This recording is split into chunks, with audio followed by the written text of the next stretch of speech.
Siamo dinanzi alla splendida tela della Madonna col Bambino attribuita a Guido Reni, uno dei beni più preziosi che saranno contenuti all'interno del Museo Diocesano.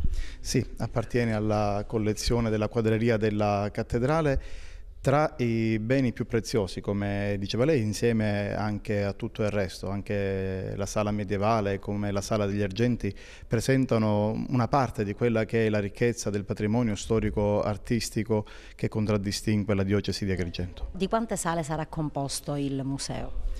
Sono 8 sale, abbiamo recuperato le stanze del Palazzo Vescovile, compresa la stanza dove ha dormito il Papa Giovanni Paolo II, l'abbiamo denominata proprio Sala Giovanni Paolo II per non snaturarne quella che era la devozione che ormai è nata attorno alla figura del Papa. In quella sala saranno accolti alcuni arredi sacri, in maniera particolare alcuni paramenti sacri. Poi la sala medievale, le sale della quadreria sono 2 sale che ripropongono proprio la quadreria che già la sovrintendenza aveva allestito nei locali della cattedrale, la sala degli argenti e poi la sala delle riunioni con le tele grandi della cattedrale che abbattuti gli altari barocchi nei primi del Novecento furono trasferiti qui nel Palazzo Vescovile. Le sale del Museo Diocesano all'interno del Palazzo Vescovile è dedicato alla memoria di San Libertino, primo vescovo della diocesi di Agrigento. Sono in fase di allestimento e raccoglieranno il tesoro della cattedrale.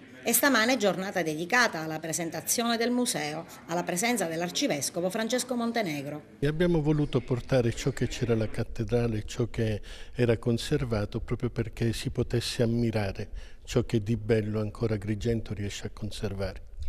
Un servizio che dovrà diventare fruibile ed aperto a tutta quanta la cittadinanza. Sì, l'abbiamo aperto perché soprattutto i giovani riescono a scoprire ciò che in questa città c'è e anche perché i turisti continuano a salire quassù, perché c'è il rischio che nessuno salga e quindi che il centro storico un po' alla volta vada a morire.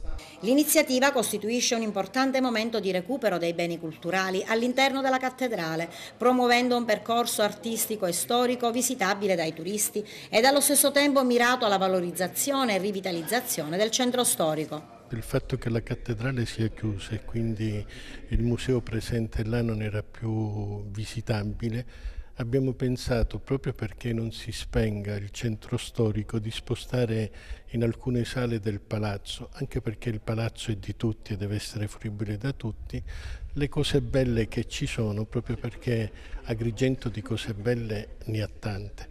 Ci sono i templi, ma non ci sono soltanto i templi. Allora ci attiviamo perché tutto ciò che conta, che vale, che ricorda la storia di Agrigento non sia dimenticata, e non solo per trovare un posto a queste opere d'arte, perché l'arte e la cultura apre sempre al futuro